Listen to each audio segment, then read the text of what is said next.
Why was the Trump Tulsa event a low turnout event? Let's look at the evidence, but more importantly, let's just look at how you should think critically and think about the world. So, one is you're going to have people say it wasn't a low turnout event. Well, those people are idiots and those people should be disregarded. So, we have three primary hypotheses. One, low enthusiasm, people didn't show up because people are over Trump, they don't like him. Okay, that could be it.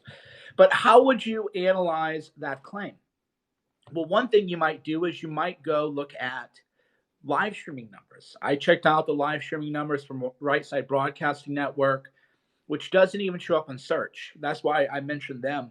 If you yesterday, if you'd gone onto YouTube and you typed in Trump rally live, Right Side Broadcasting Network does not show up, even though I'm subscribed to the channel, and they had 99,000 live viewers. There's also Fox News, 224,000. Yahoo, 174,000. Fox Business, 74,000 ballpark. So that would counteract the lack of enthusiasm, right? Maybe maybe there's a lack of enthusiasm in Trump world. That's possible, but you have to address that. That's the whole point. Is if you're a thinker, if you're a rational thinker, and if you care about getting it right and understanding the world, you would just have to say, no enthusiasm, Trump's cooked. Okay, well, how do you deal with these live stream numbers? Well, it was all haters watching. I don't know. You might have some kind of argument against it, but if you're not addressing that head on, then you're not thinking. Second claim is coronavirus. That is the hypothesis that I'm going with. Why am I going with coronavirus? And, so why am I going with coronavirus? Well, Jack Posobiec was there and he noticed that it was a younger crowd. Okay, well, that makes sense. So if you have coronavirus, and for whatever reason, Jared didn't think coronavirus was ever taken seriously, Pete Navarro did. So if you actually know anything, you know that the civil war and coronavirus was between Pete Navarro and Jared the Genius. And Jared the Genius, of course, was wrong, as he always is, but Trump believes in nepotism, so I don't care. I don't feel bad for Trump that he listens to Jared. That's Trump's fault. He's 74 years old. So I'm going with the coronavirus hypothesis because the live stream views were just absurd. Right Side Broadcasting peaked at 99,000. Their playback was something like 2.4 million. Their Facebook was millions. So people are watching it. People are watching it. So I think it was corona. The third one that we can dismiss easily is the TikTok hypothesis. The TikTok hypothesis goes as such. Hey, a bunch of K-pop fans gave them fake email addresses, and that's why nobody showed up. Well, that's stupid for two reasons. One, when you get a Trump ticket for an event, you just get a ticket to get in line. It's open seating. That's why people line up earlier. You have a ticket to get in for open seating. It isn't like I bought a ticket, right? I bought a ticket, therefore you can't buy a ticket. It's sold out. Not true. Now, some people who are dumb have said, well, but if they thought 1 million people would show up to a Trump event, that would have kept people home. The reason you're dumb is because that's literally not how mass psychology works, right? So you're dumb because you just don't understand a basic principle of mass psychology. When is it ever the case that you're like, oh my God, all of these people are going to be out, I'm not going to go? Me as an introvert, yes, right? But we would have stayed home anyway. I've been to one Trump rally, maybe two. So the introverts would have already stayed home. Whether it was 10,000 or 1 million, that's too many for us. But no extrovert, no person who loves Trump rallies is going to be like, holy shit, 1 million people who think like me, look like me, dress like me, talk like me, that are fun. They're going to be in town. I'm staying home. Too many people like me. It's the opposite. What's the lesson of Woodstock? The lesson of Woodstock was, hey, we're full. And then people are like, I want to be around my demographic, my crowd, my vibe, who want to listen to music, right? So you're just dumb. If you're telling me that people are not going to go out to a Trump rally because they thought 1 million people would show up, you are dumb. You don't understand mass human psychology. You're not allowed to have an opinion, and you're going to be blocked. You're going to be blocked. because you just don't know anything, but you want to share your lack of knowledge with me, a very, very busy man. Right. So me, million people, I'm not showing up. 100,000 people, I'm not showing up. 10,000 people, I'm not showing up. Right. So that fails. So now we could have a hybrid. So again, we have three hypotheses out there. The media fake news one, TikTok, we've debunked that quickly. The low enthusiasm one, and then the coronavirus one. So coronavirus and the low enthusiasm one are in conflict because if you have low enthusiasm, you wouldn't have all these live stream viewers, right? So now, just let me say, I am of the belief that enthusiasm for Trump is low. I am of the personal belief that Trump is in real electoral trouble in a way that people aren't paying attention to and for reasons people don't understand. So my hypothesis, my own hypothesis, is that there is low enthusiasm for Trump, right? Relative to where we were in 2016. That doesn't mean, though, that I can't address the evidence head on. Do you understand? So even the hypothesis that I have, I will still address contrary evidence. And I will say, well, I have other ways to measure. I have other ways to measure enthusiasm. I have other ways to gauge enthusiasm. I happen to have been around in 2016, right? So people telling me I'm wrong are just going to be blocked because the question is, where were you in 2016 and where was I? That's where you people who are idiots come in, never did anything till 2019, 2020. You pick up a Twitter account and you follow me, and then you're going to tell me anything. Where were you in 2015? Where were you in 2016? Do you think 60 Minutes had me on in 2017 right after Trump won because they liked me? They tried to kill me online. 60 Minutes tried to kill me on the air, metaphorically. They tried to kill me. And they were unable to, and I destroyed them, and then that's why I got banned from TV. They learned that you cannot have Mike Cernovich on TV. So if you're telling me anything, and you weren't with me in 2015 or 2016, I would just tell you that I don't care. I don't care about your opinion. And I think on Father's Day, you need that fatherly lesson more, right? A father should be patient. A father should be kind to his children.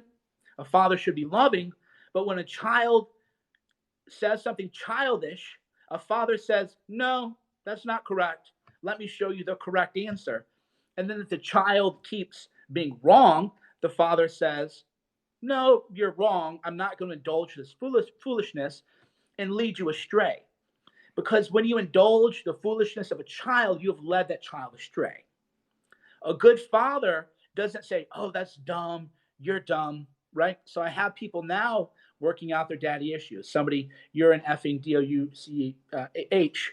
Ordinarily, I would block that person, but on Father's Day, I think maybe I should be open to letting him work out his father issues because that's what we're watching now. We are watching a generation raised without fathers. They want to lash out at me.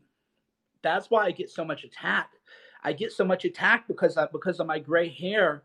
I fulfill, in a deep metaphorical sense, a father role for the country, a father role for civilization, a brother role for some people, and then for other people. So that's why they lash out at me because they never had a father and they never had a healthy relationship with their father. Maybe because their father was a beta, or maybe because their father, just checked out of life like a lot of men do. And you can blame the wife or the husband, and you can always point fingers, right? Because there's two. You can say, well, the dad checked out because he was a bad dad. One of my favorite accounts, Morgan. She's like a libertarian person, and she said, when you go to church, this is why I don't go to church. When you go to church on Mother's Day, they say mothers don't get enough credit. Mothers are the best. We all love mothers. Then when you go to that same church on Father's Day, they say, you dads are deadbeats. You're not good fathers. You need to step up. You need to be better fathers, right? And that's culture wide. Nobody ever says, are people bad fathers? Because when they father, the wife fights them and tells them they're not bad fathers. Do fathers get shut out of parenting? Do fathers get shut aside in parenting? Nobody ever asks that. They just say, well, there's all these deadbeat dads. Well, maybe dad left because mom wasn't so nice to dad. right? No, but you can't say that because that means you're misogynist and that means you hate women. Because if you say, I think maybe a lot of dads get pushed out of the family by mothers who didn't have healthy relationships with their fathers. And you can't say that, right? Because now you hate women. This is terrible. This is misogyny. So we're seeing this generational compound right now. What I mean by compounding. One thing I noticed, and one of the beautiful things about Shauna that made me appreciate her parents more is you don't know your spouse until you have children, because then you see how they're parented. Maybe some of you thought of this, maybe some of you hadn't. Let me say it again. You don't know your spouse until you have children, because then you can see how your spouse was parented.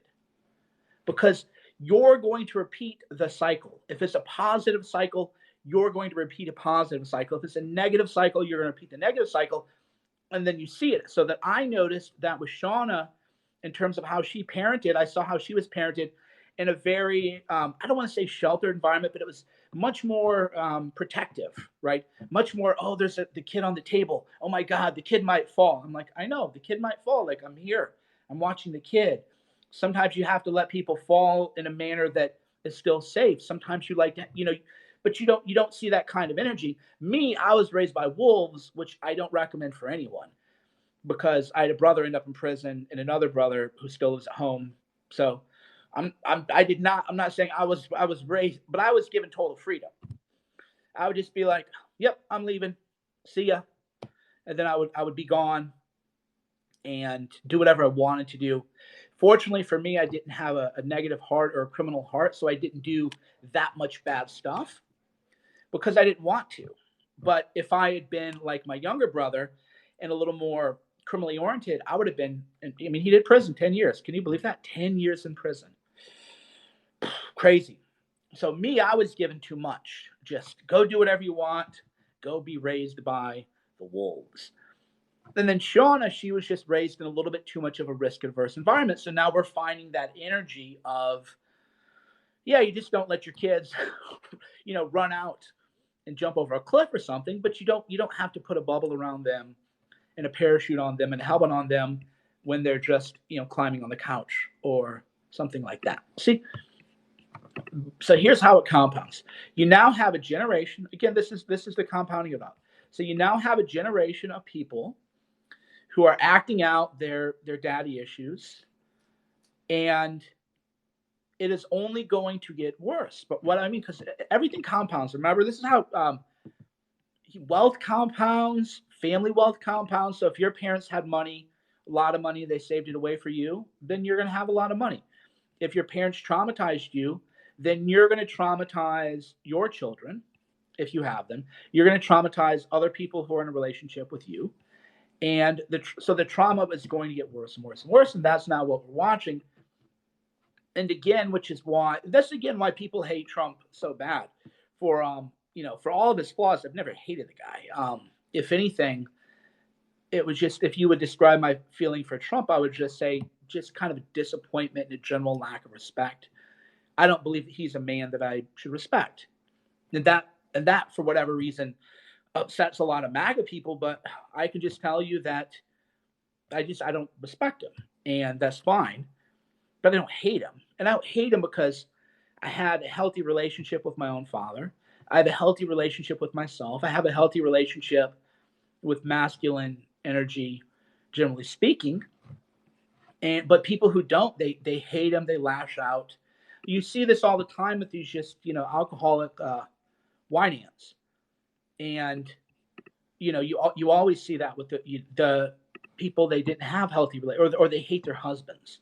Do you know how many women hate their husbands because the husband's weak, but then they made him weak?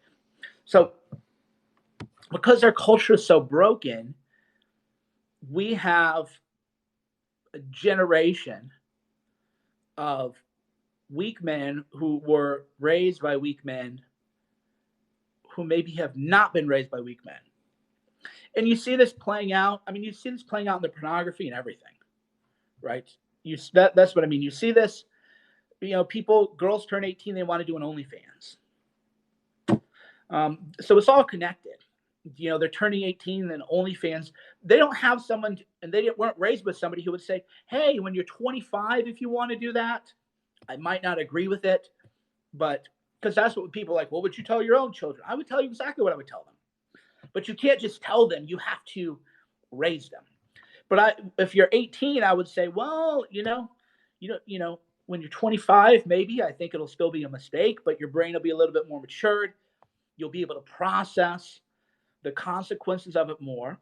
But people who aren't raised in that kind of environment, they're like, oh, 18, OnlyFans. They want that male attention because they didn't get the male attention from their father. It's a disaster.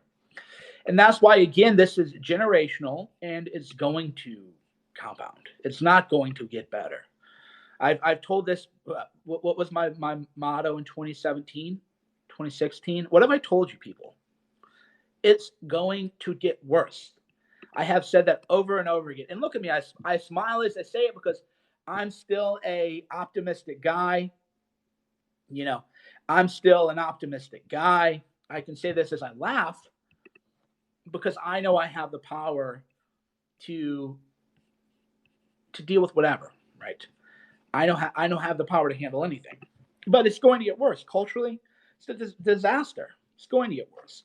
Trump was the daddy issues president, and we're now seeing mass daddy issues on display. People are so desperate for male leadership that they're canonizing men who are not role models, right? That's how desperate people are for male leadership.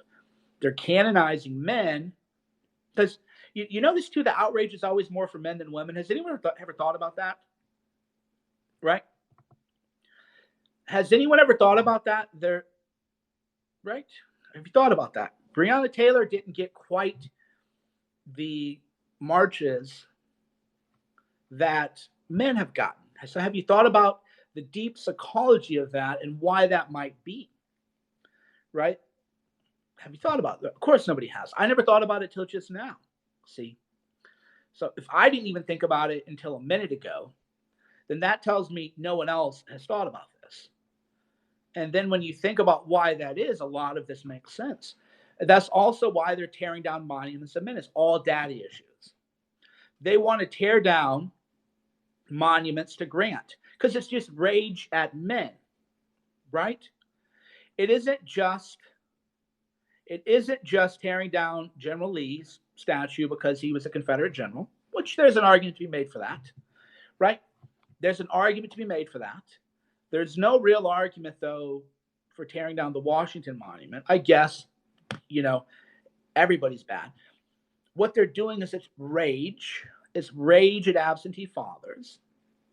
It's rage at men. And they're just going to tear down the effigies of every man because they never looked up to a man. So they want to destroy anything about men. So that's where we are. As a culture, it's only going to get worse. Now, in the macro, it's only going to get worse. But in the micro, it's only going to get better, right? But that's how I always think about life. Is I look at the macro trends, and then on an individual micro basis, I tell people how to use these trends to your own advantage, right? So right now, if everyone's in rage and chaos, well, that's a benefit to you on the micro level because you're able to level up, right? While everyone else is ruining their lives, you're able to improve your life on a micro level, and you now have less competition. But you have to be smarter. You have to be savvy. You can't just show up and expect culture to work for you or to give you the right advice. You have to find the counterculture. You have to find the truth. So on a macro level, it's going to get worse from that. We're not even near bottom. But on the micro level, the individual level, so much opportunity. There's never been less opportunity if you follow the rules. There's never been more opportunity if you break the rules. Have you ever thought about that? There's never been less opportunity if you follow the rules. There's never been more opportunity if you break the rules. Because what does it mean to follow the rules? Follow the rules. Well, it means go to college, get in debt, learn a bunch of worthless information, and have hatred in your heart, and then lash out and rage and make $12 an hour if you're lucky at a gig economy job. So you maybe end up with $32,000 a year, and you're 30 years old, and there's no prospect of you making 50 the next year, 60 the next year, 80 the next year. You're just that's going to be your existence, and that's what happens if you follow the rules. Now, if you break the rules and you say, I'm not going to go to college, why would I ruin my brain and be indoctrinated into information that is both useful and hateful, and waste 4 years of my working life and go into debt? Why would I do this? Why? Because I want to party? Go make some money for 4 years and then party all over the world, right? Because you want to party. No, because you're a child. Because you've never had a father say, you're making a mistake. You're fucking up. It's where we are. So will it change? Yeah, it's going to change for the worse. Culture and society is going to continue changing for the worse. Get out of the cities. Get out of the cities. Get in a nice, bright red suburb and live a great life. Because, again, it's never been better if you break the rules. Thanks for watching. Happy Father's Day to the fathers who are here. I don't need a holiday for myself. I don't need you to tell me Happy Father's Day. I have Father's Day every day. It's a Hallmark holiday. But Happy Father's Day to the fathers. Happy Father's Day to the children who had bad fathers. Fix that. I don't know how. Well, I do know how, but I would just say, who do I respect? Okay, I'll take a couple questions. Who do I respect? That's a great question. What living man do I respect and say that person's a good role model? Do we have good male role models? That's a good question. Well, I would say that I respect myself. That's for sure. I would definitely think that if I were 25 and I had found me, my life would be way better than it is now. So yeah, I definitely do that. I definitely respect Scott Adams, Elon Musk. As men, I respect women too, but we'll do that on Mother's Day. So I would say Scott Adams, Elon Musk, Jocko is a good male role model. Ryan Holiday, even though he's younger, is a good male role model. Naval Ravikant, good male role model. So there are some good male role models, and yeah, there are definitely some good male role models. And I would have said Trump in 2015 was a good male role model. He I don't know what happened to him. He's proof that people can change. So I would have said 2015, 2016, but now he's tired, and you know what happens. Every line gets old. So I would say Trump circa 2015, 2016, before he decided to sell out to the GOP and just let them take over, definitely was a fighter. That energy of keep pushing forward. Don't let the other side set the table. Don't let the other side set the frame. Keep pushing, right? Keep pushing forward. So again, people who ever disagree with that weren't around with me in 2015 and 2016, so you just don't know anything. And that's your own problem, your own ignorance that you need to address. They just don't really know anything. But in terms of just there's so much value in life, because Trump's books are good too. You should read Trump's books. There's just so much value in keep pushing forward. You're getting smashed. They're calling you names. They're attacking you. What do? You keep pushing forward. Or as Winston Churchill said, when in hell, keep moving. Right? There is just so much value And that simple Churchillian wisdom of what do you do when you're in hell? You keep moving. What do you do when you're being attacked? That Trumpian, early Trumpian wisdom. You just keep pushing. But I can't push that far. Nobody said you have to move mountains at first. Move a rock. Move your body. Move an inch. That energy in Trump was on full display in 2015, 2016. You just keep pushing. What's your agenda? So that's so valuable. And that's just definitely not the case. And the reason we know it's not the case is people have to make excuses, right? That's the whole point. If Trump were having a successful presidency, you wouldn't have to say, oh, the deep state's too big. He underestimated the deep state. The corruption is worse than we thought. The reason you have to say that is because you're conceding that he is not 2015, 2016 Trump. Because otherwise, you wouldn't have to make excuses. That's where your brains aren't able to function fully yet. Is if you're making excuses for a person, it's because that person has not fulfilled his promises and his expectations. But rather than deal with the trauma of that, rather than just say, it hurts because I feel betrayed, and deal with that trauma, you instead want to make excuses for why you were betrayed. That way you don't feel betrayed. So whenever you're making excuses like that, it's a good indicator that you're in cognitive dissonance. Right? So yeah, there are a few, but yeah, in terms of and maybe this was never true, the stately old, like stately old men that you look up to, right? How many old men do you look up to?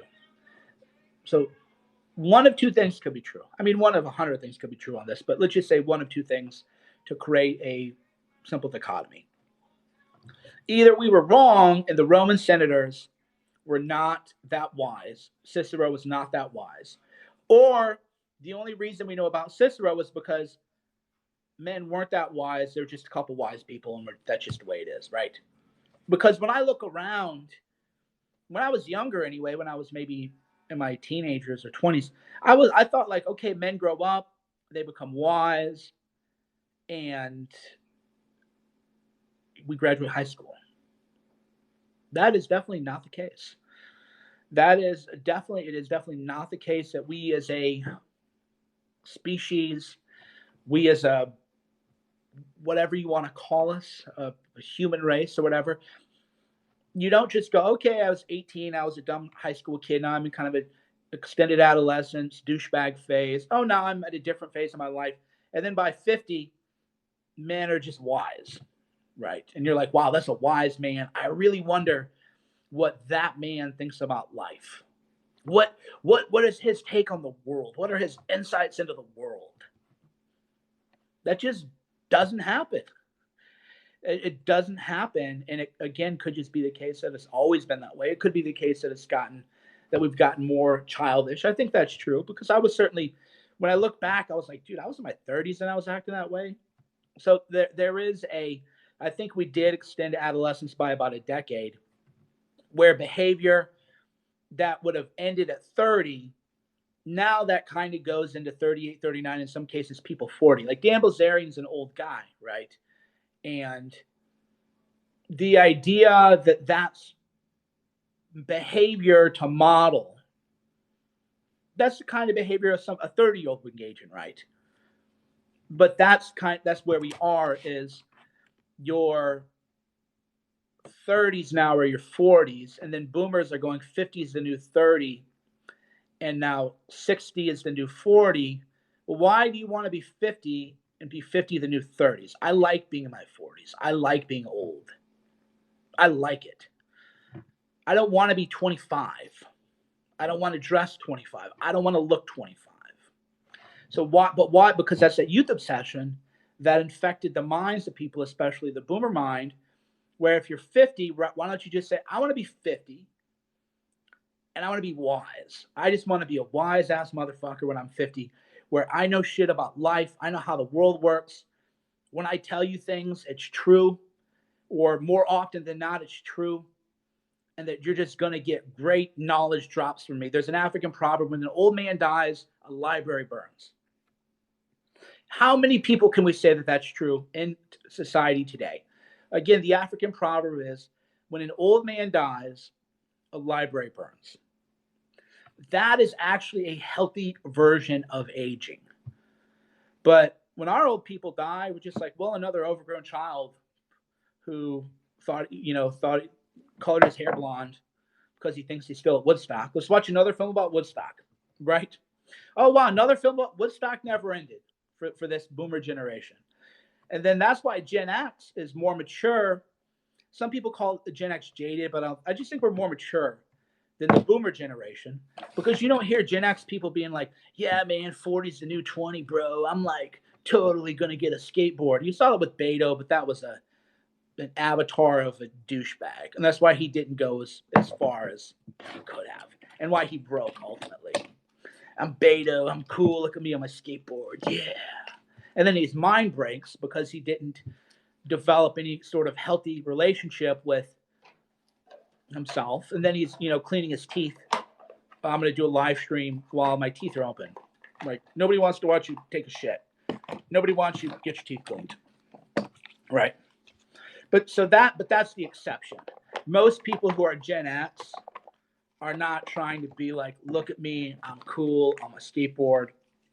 They've been forced through lack of boomer leadership to become mature for their age, right? Because you have to mature for your age at some point. When you don't, that's also why self-help books are such a big business and why podcasts are so big, because you have to just really learn on your own. You can't just go to school and learn things. You just can't ask adults in the boomer generation things. You have to learn your own. You have to learn your own way. But that's the healthier vision, actually. That's the healthier vision. All right, friends, Mike Cernovich, cernovich.com, CERNOVICH.com. Happy Father's Day to the dads. And this pisses people off. And to the single moms who are doing it on their own.